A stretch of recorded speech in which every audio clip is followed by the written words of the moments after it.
اور وہ جب جا رہے تھے تو انہوں نے کہا کہ مجھے کفار کے حوالے نہ کیجئے۔ نبی صلی اللہ علیہ وسلم نے فرمایا کہ آپ صبر کریں۔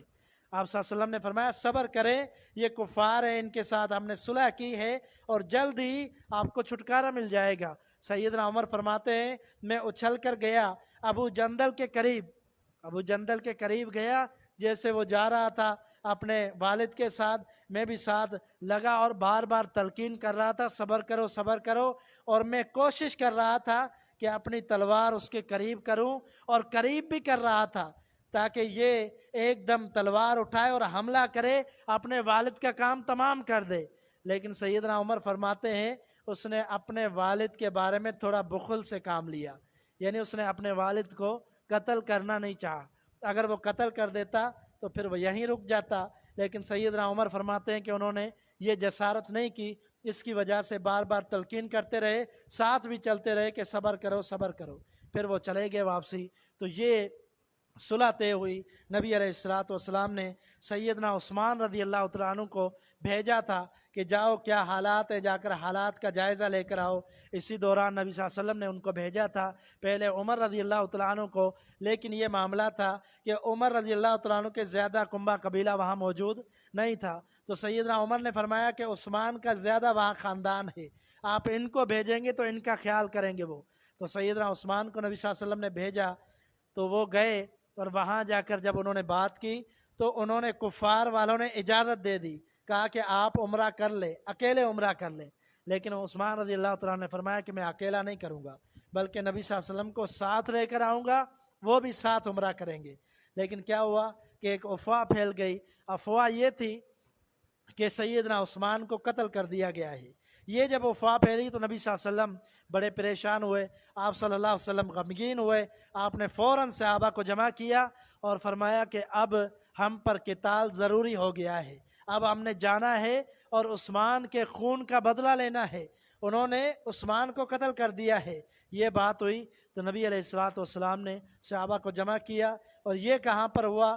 یہ بیعت رضوان یہ کہا جاتا ہے، ایک درخت کے نیچے، لَقَدْ رَضِيَ اللَّهُ عَنِ الْمُؤْمِنِينَ اِذْ يُبَايِعُونَكَ تَحْتَ الشَّجَرَةِ، اللہ تعالیٰ نے فرمایا کہ اللہ ان سب سے راضی ہو گیا جنہوں نے آپ کے ساتھ عثمان کا بدلہ لینے کے لیے بیعت کی تھی کہ ہم عثمان کا بدلہ لیے بغیر واپسی نہیں جائیں گے، ان سے اللہ راضی ہو گیا۔ اور پھر نبی صلی اللہ علیہ وسلم نے جب بیعت لی تھی وہ ایک درخت کے نیچے، سیدنا معقل بن یسار رضی اللہ تعالیٰ عنہ، وہ درخت کی جو ٹہنیاں تھی وہ نیچے لٹکی ہوئی تھی، نبی صلی اللہ علیہ وسلم کے ہاتھوں پر پڑ رہی تھی، آپ کے جسم پر پڑ رہی تھی، انہوں نے ان ٹہنیوں کو اٹھایا ہوا تھا، اور نبی صلی اللہ علیہ وسلم اس کے نیچے درخت کے نیچے کھڑے تھے۔ صحابہ اکرام آئے، انہوں نے بیعت کی، کسی صحابی نے 2 مرتبہ بیعت کی، کسی نے 3 مرتبہ بیعت کی کہ ہم یہ پکا عہد کرتے ہیں کہ عثمان کا بدلہ لیے بغیر نہیں جائیں گے۔ نبی علیہ السلام نے آخر میں اپنا ہاتھ مبارک رکھا ہاتھوں کے اوپر، آپ نے فرمایا یہ عثمان کی طرف سے ہے، یعنی یہ سمجھے کہ عثمان بھی اس جہاد کے اندر شامل ہوا۔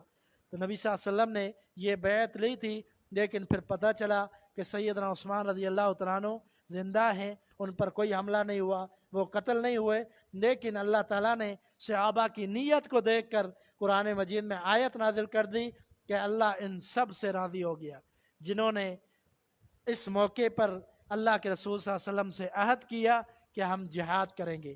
تو یہ بیعت رضوان اور صلح حدیبیہ کا واقعہ تھا، ایک طویل واقعہ ہے، اگر پڑھا جائے سیرت کی کتاب میں آپ پڑھیں گے تو اور بھی بہت ساری باتیں آپ کو ملیں گی۔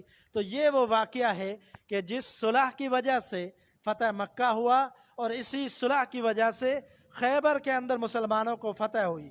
اس کے اندر یہ طے ہوا تھا کہ ان کے خلاف وہ نہیں نکلیں گے اور یہ ان کے خلاف نہیں نکلیں گے۔